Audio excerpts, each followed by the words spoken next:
Man, that's the way of life. These are a Uh-huh. warrior people. He successfully militarily conquered you. That's just what it is, right? So Right. people, if anything, respect him more in general Hmm. around the peninsula. They say, okay, this is an ambitious, successful military ruler. You know, Hmm. this is a dude I could have a beer with. You know, that kind of thing. Hello, everyone, and welcome to another episode of Sterling History, where a history student drinks and tells his friends stories from history. Today's episode is about Muhammad and the origins of Islam. About who is Muhammad? Okay, so Muhammad is an Arabian man. He is Hmm. a nobleman from the Qurayshi tribe, Al Quraysh tribe. They were a prominent, important family in Arabia. But that's not to say that he was necessarily born to great wealth and prominence. He was a member of a lesser clan of the tribe, which say Right. sort of a lesser branch of the family tree. You know, he's the son of like a fourth father or something like that. You know, he's from a lesser Right. part of the family tree. So even though he has a noble name, he was not actually himself necessarily born and raised in wealth. He comes from fairly meager beginnings, honestly. Hmm. And his father died when he was 6 years old, which in a very patrilineal, patriarchal society is difficult for your upbringing. Kind of sets you Right. back. Um, he ends up going to live with his grandfather for a period of time until he dies, and then goes and lives with one of his uncles. Um, you know, Wow. he's taken in well by his family, but still, it's not the same as having your own father fighting for you and trying to sort of carve your way in the world and help you out. It's not quite the same. Um, Hmm. so he enters his uncle's sort of merchant caravanserai sort of trade when he's 13 years old. Starts working, under his uncle as just sort of a hand, right, a laborer working on the caravan. Right. Earns himself as a reputation as a hard worker, and they call him Al Qasim, which means I believe the honest or the honest one. But Hmm. basically, he earns a reputation as being a very honest person, even when it would advantage him to lie. He is known as being a very honest man.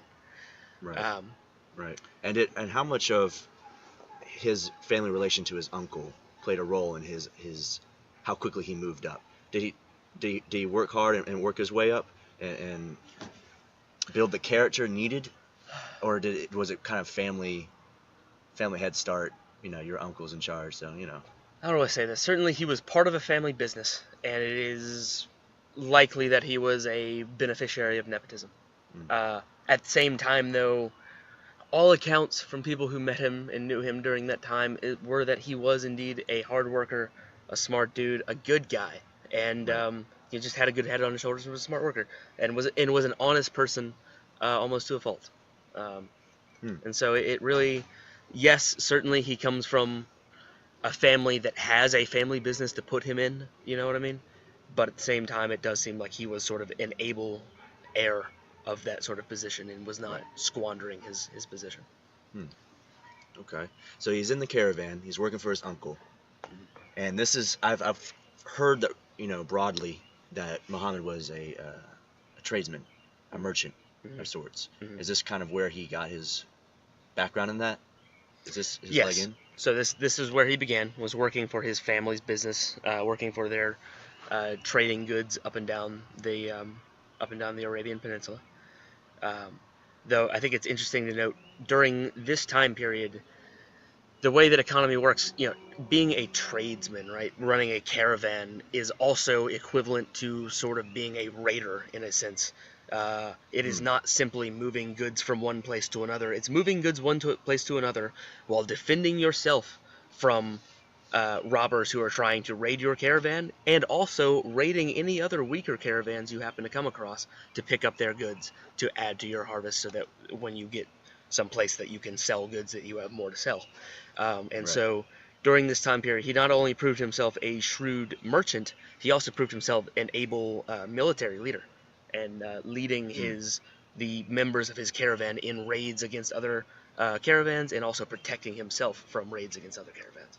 Right. And at a certain point, by his late teens, he was entrusted to run caravans himself, rather than being there under his uncle. Um, Wow. so he was, he, like I said, he proved himself a very able leader. Right. So how long does he do this? So he works for his family's merchant business for 26 years. I believe it's 26 Wow. years. So 13 to 39. And then it is generally considered about 39, 40, 41. Around there is when he receives his first revelation from the Archangel Gabriel. Yeah, so set the scene for us here. He's obviously worked his way up. Mhm. He's running things. Mhm. I imagine 26 years of trading. So where is this in the middle of the night? How does this vision come to him? So for several years prior to this, Muhammad has always been sort of a spiritual man throughout his life. He had been known for that. And in his 30s, he had started to frequent a cave in the mountains called Hira in Saudi Arabia, where he would go there after several seasons of raiding and trading, and he would go away for a month or so as sort of a spiritual vacation, to sort of go to a remote place, be by himself, and sort of commune with himself and with the spirits, and sort of figure himself out and find himself. Right. For several years, he had been going to this cave, and then it's generally considered when he was 40 years old, thereabouts. After several visits to the cave, he is said to have been visited by the Archangel Gabriel in the cave, and had received his first revelation from God, the first message from Allah. So what was this message?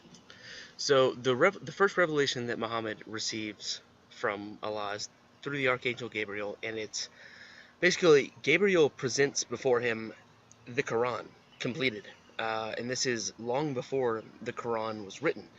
Much like Jesus in the New Testament, right? Jesus did not write the New Testament; it was written about him by people who knew him after his death, right? And it's the same thing with the Quran. Muhammad did not write the Quran. Muhammad was illiterate, and the Quran was written by people who knew him after his death. And so Gabriel presents, this is before Muhammad has started preaching at all about Islam. Gabriel presents before him the completed Quran, and orders him to read for him from the page that he presents him. Basically orders him to read the first the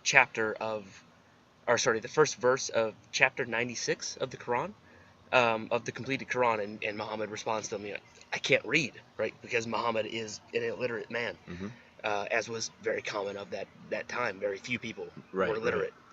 And he says, I cannot read, and then Gabriel embraces him and sort of fills him with a divine power, and then Muhammad sort of magically recites first one of chapter 96, in which he cannot read, and it's a book that has not been written yet, and so it is very much a sort of a divine interaction. It's sort of a preempting of the Quran to come. Right.